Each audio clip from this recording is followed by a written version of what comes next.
I went to church growing up.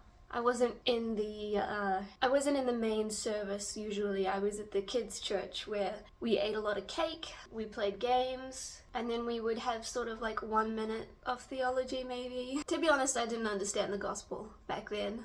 I used to pray the prayer like, "Oh Jesus, please come into my heart." I thought that any time that I did something wrong, which was like all the time, I thought that Jesus would leave, and I was really scared that I was gonna go to hell. When I found out that the thing you were supposed to do was to get baptized, I wasn't going to church at the time, but I really wanted to be baptized, so my dad baptized me in my grandma's bathtub. Kind of like the guy who saw the puddle and was like, "What's stopping me from being baptized?" I saw my grandma's bathtub and I was like, "Hey, what's to stop me from being baptized?" But even though I did that, I still didn't read the Bible. I stopped going to church and I tried to just sort of not think about God. Then I had a friend who invited me to church. She was really persuasive, so I ended up going. I really liked it. People were really friendly, and at the time I was really, really lonely, so I just enjoyed being around people. I went there for a couple of years and I was pretty consistent. I was putting on the face of like being a Christian, but I still wasn't reading my Bible. And the sermons that they would preach usually only involved like one Bible verse.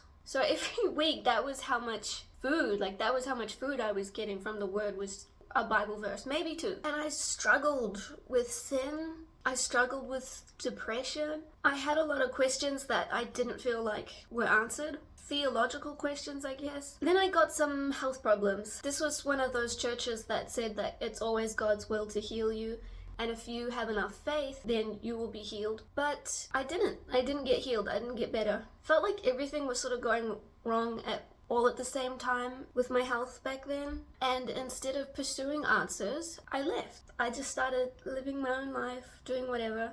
I didn't think that life could get any worse. I just ended up feeling like really, really sad all the time. I had no motivation for anything. I lost a lot of weight because I wasn't eating. I had to leave my job because it was physical labor, but I was down to 40 kilos.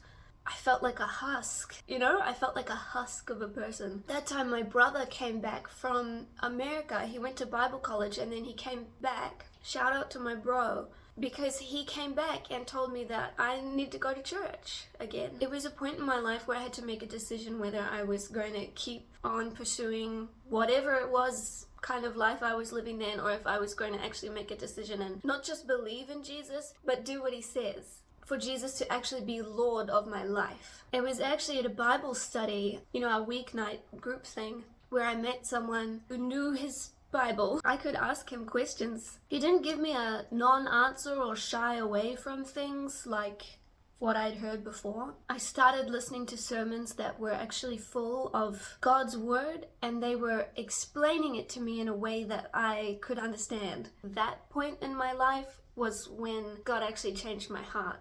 You can go to church every Sunday, you can put on the label of a Christian, but if your heart's not in it, it's not in it, Finally, I could open the Bible, and it wasn't just words on a page.